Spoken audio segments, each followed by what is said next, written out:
दोस्त, इस सदी में अशिक्षित लोग वे नहीं हैं जिनके पास बड़ी बड़ी डिग्रियां नहीं हैं, या वैसे लोग जो तो पढ़ या लिख नहीं सकते, बल्कि अशिक्षित लोग वे हैं जो सीख नहीं सकते या नई चीज़ों पर सीखने की कोशिश नहीं करते या सीखे हुए चीज़ों को भूल नहीं सकते और फिर से दोबारा नई चीज़ों को सीख नहीं सकते।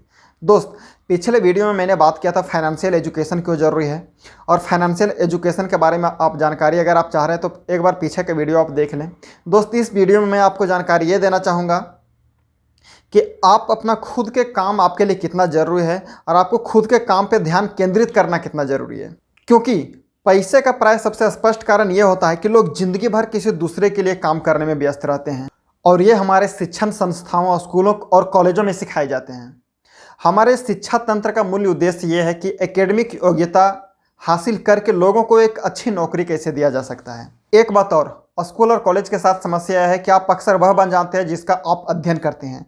एग्जाम्पल के तौर पे, अगर आप कुकिंग का अध्ययन करते हैं तो आप शेफ बन जाते हैं, अगर आप विधि का अध्ययन करते हैं तो आप वकील बन जाते हैं, अगर आप मोटर मैकेनिक्स का अध्ययन करते हैं तो वो आपको एक मैकेनिक बना देता है। आप जो स्टडी कर रहे हैं उसमें से सिर्फ गलती ये होती है कि आप जो स्टडी करते हैं आप अपना खुद के काम पे ध्यान केंद्रित करना छोड़ करके आप जीवन भर किसी दूसरे के काम पे ध्यान केंद्रित करते हैं, और आप जिनके लिए काम कर रहे थे उनको अमीर बनाने में आप अपना जीवन न्यौछावर कर देते हैं। दोस्त, मैं यहाँ ये भी बताना चाहूँगा कि यहाँ पे अपना प्रोफेशन, अपना पेशा और खुद का काम में भी एक बहुत बड़ा फ़र्क है।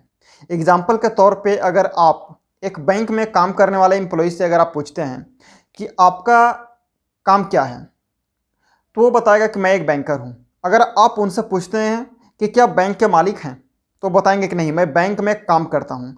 मतलब उनको ये भी पता नहीं है कि वो उनका पेशा है या उनका खुद का काम है। इस एग्जाम्पल में उन्होंने अपना प्रोफेशन और खुद के काम को एक ही मान लिया है। उनका प्रोफेशन तो बैंकर का हो सकता है, लेकिन उनका खुद का काम कुछ भी नहीं है। दोस्त, आप अपने खुद के काम पर भी ध्यान केंद्रित करें। अमीर बनने के लिए दिन की नौकरी जरूर करें, लेकिन आप अपने दायित्व नहीं बल्कि संपत्ति बढ़ाने पे आप फोकस करें। दोस्त, यहाँ दायित्व का मतलब यह है कि आप वैसी निजी चीज़ों का या निजी वस्तुओं का चूज नहीं करें, वैसे निजी सामान ना खरीदें जिसका घर लाने के बाद में उसका मूल्य तुरंत कम हो जाता है। एग्जाम्पल के तौर पे, अगर आप कार खरीदते हैं तो अब जैसे शोरूम से कार बाहर निकलती है तुरंत उसका 25% रेट कम हो जाती है।